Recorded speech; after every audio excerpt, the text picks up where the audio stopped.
Welcome to What's That About Podcast, investigative journalism on trending topics with an urban perspective. We also cover some topics that aren't trending if they need to be addressed. Today, we are talking about Monique. And why does it seem like she is always in a fight? Please be sure to like, subscribe, comment, and share. And remember, I'm not only your host, I'm also your brother. I am Brother Nice. So let's talk about Monique. And why does it seem like this woman is always in a fight? And I found out she's a Sagittarius. Now, I've never dated any Sagittarius women that I could think of. But fellas, let me know. Is this how Sagittarius women act when they get mad? If so, I want no smoke. Now, people, let me say this to you. Perception is reality. Let me repeat that. Perception is reality. You might say, Nice, what does that mean? That means what most people say about you, most people will believe. They're not going to take the time out their schedule and their busy lives to do the research. They're going to believe what most people say about you. And as I make this video today, she is currently having an issue with fellow comedian D.L. Hughley. They did a show in Detroit and I heard it got ugly. But before I go into the details of that, let's talk about how we were first introduced to Monique when she played Nikki on The Parkers. Do y'all remember that sweet, loving, fun girl that was always sexually harassing the professor? Yeah, that Monique. Well, let's talk about how we went from knowing that Monique to knowing this Monique. That black dick connected to that black man. So no, I was not blackballed. I was whiteballed by some black dicks who had no balls. Thank you, Mr. Lee Daniels. Thank you, Mr. Tyler Perry. Thank you, Miss Oprah Winfrey. No, baby, I wasn't blackballed. I was fucked up by some niggas who had no balls. And see, I know they like to say, Monique, you talk too motherfucking much. It would kill me not to say the real shit. It would kill me not to say the real shit. You are not paying me equally. You are not treating me fairly. So y'all can suck my dick if I had one. Wow. If Tell Them How You Feel was a person. And Auntie, I want you to know, if you see this video, I tried to bleep out the curse words, but I'm still learning how to edit. But anyway, I've seen a lot of blogs talk about Monique's behavior, but I haven't seen any of them talk about the root cause of her pain. 2009. In 2009, Monique starred in a movie named Precious. This movie was executive produced by Oprah Winfrey and Tyler Perry and was directed by Lee Daniels. Now, Monique says when she was done filming this movie, they wanted her to travel overseas to promote the movie. She said no because that wasn't in her contract. She then asked if she could be paid to travel overseas to promote the movie, and they told her no. Now, what I find to be crazy is Monique was only paid $50,000 to star in this movie. Think about that. She was paid $50,000 to star in a movie that was executive produced by Oprah Winfrey, who's a billionaire. And shout out to Monique. Let's give her credit because she won an Oscar for her performance in this movie, Precious. But Monique says when she told Tyler Perry, Oprah Winfrey, and Lee Daniels no, that she wouldn't travel overseas and promote the movie for free, that they put the word out in the streets of Hollywood that Monique was difficult to work with. And since then, she was blackballed. Now, let's fast forward to 2017. Netflix offers Monique $500,000 to do a stand-up special. Monique said the offer was insulting and illegal, so she sued Netflix for paid discrimination. Netflix tried to get the lawsuit dismissed. Monique won a judgment in court for them to proceed, so now that lawsuit is still ongoing. So let's fast forward to April 2022. Tyler Perry calls Monique, and Monique recorded the conversation. And this is what Monique had to say about that.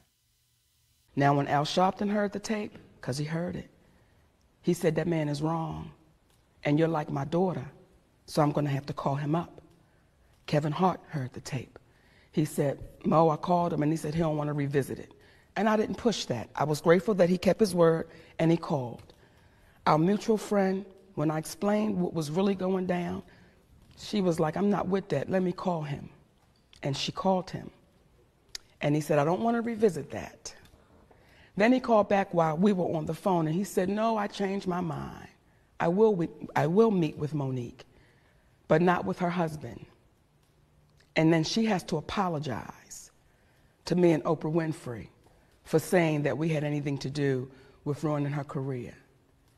Now, that was recent. So as I sit here with you and you say, wait a minute, I heard that man say he was wrong. Yes, I did hear it. And was going to apologize. Well, that's turned into, now I'll meet with you, not with your husband, and now you have to apologize to me. How does that happen? And I'll tell you how. And I want to look right into the camera if I can. Oftentimes, when it comes to a black woman speaking up and speaking out, it goes unheard until she dies. Then once she dies, then we go back and say, well, she was right, and let's make a movie about it. See, I can give you their names, Eartha Kitt. I can give you their names, Hazel Scott. I can give you their names, Fannie Lou Hamer. I can give you their names, Hattie McDaniel. All of those women took a stand. And all of those women left here heartbroken, unhealthy, looking at a community saying, y'all know I'm right, but why won't anybody say anything? People will ask me, do you dislike or do you hate Oprah and Tyler and Lee? No. Let me be clear.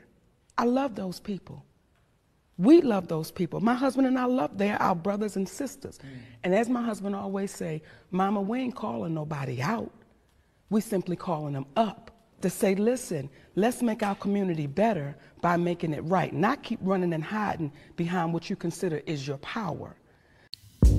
Now, I can't speak for y'all, but me personally, when I hear about people recording phone conversations or taking screenshots of text messages, it kind of makes me feel like I can't really trust that person. But that's just me. Y'all let me know down in the comments section. How do y'all feel about people who record phone conversations or take screenshots of text messages? But anyway, after almost 13 years of beefing, director Lee Daniels apologized to Monique, and he went on stage and did it. And this is what it looked like. I don't ever want us to lose that magic again. Well, let me tell you. Sometimes when you a nigga and you come from nothing, you get blinded by some shit. And it took me, y'all, she was my best friend. My best friend. Y'all think that Precious was just, that was God working through both of us. And we gonna fucking do it again.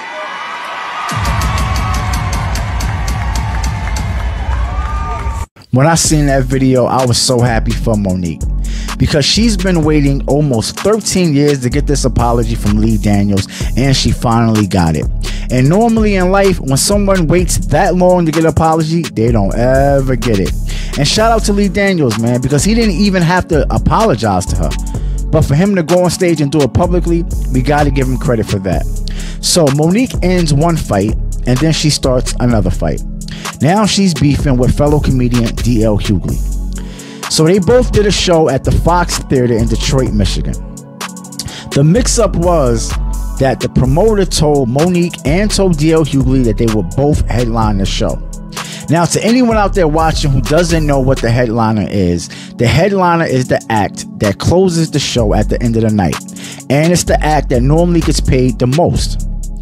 But Monique already had her contract, so she already seen how much she was getting paid for the night. So I can't understand why she made such a big issue when she found out that D.L. Hughley was going to close the show. So she goes on stage before D.L. Hughley, and man, she starts talking about D.L. Hughley. She called him gay. She said that D.L. in his name stands for down low, and even talked about this man's wife. But it didn't stop there. So afterwards, they going back and forth on social media, and now Monique is talking about D.L. Hughley's daughter. D.L. Hughley, I think he went on Sway in the Morning, and he told a story about how his daughter was molested and he didn't do enough to protect her. So Monique takes that story, and now she's bringing that up in this fight. And now other people online are dragging Monique, and rightfully so. You shouldn't be talking about anyone's kids to begin with. let alone talk about someone's kid who was molested and had a traumatic experience. But this is what Monique is doing. And why, I can't understand it, because I don't understand how this is going to help her in her career or help her in life one bit. But some people like to do things the hard way. So now they're saying that 50 Cent is casting her in the BMF series.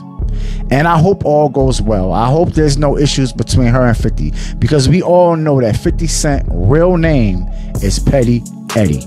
He has no problem taking it there. So we're going to have to wait and see how this works out. I want to thank you for watching the video. Please like, subscribe, comment, and share. And remember, I'm not only your host, I'm also your brother. I am Brother Nice.